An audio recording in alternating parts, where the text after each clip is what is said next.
Jaruma Hafsa Idris ta bayyana wa duniya wasu daga cikin 'ya'yanta da ba a san su ba. Wannan jaruma a kwanakin baya ta aurar da wata ɗiyarta wacce kusan kowa sai da ya girgiza sakamakon ganin girman 'yar da aka gani. Wasu kan cewa ina wannan ba zai yiwu ba a danganta da wannan 'ya, sai dai 'yar riƙo ce. Haka dai aka yi ta cece-kuce, amma a zahirin gaskiya ita ce mahaifiyarta.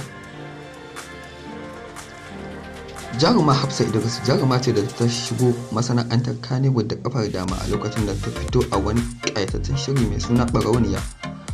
Tun daga wannan lokaci har yau ƙara ɗaukaka take tare da samun ci gaba a rayuwa. Ta karɓi awards da dama a ciki har da wanda aka bata a birnin London.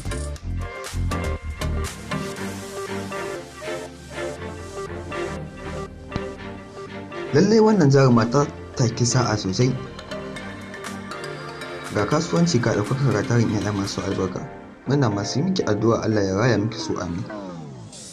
Mun gano hakan ne ta wani faifan bidiyo da ta wallafa a shafinta na TikTok, sannan kuma ta wallafa wasu hotuna a shafinta na Instagram.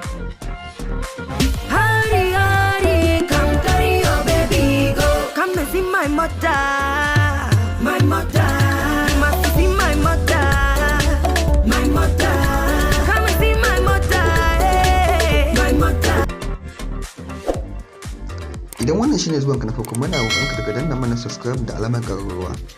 Da zarar mun ɗora zai riske ka. Sani Garba SK TV ta kuce.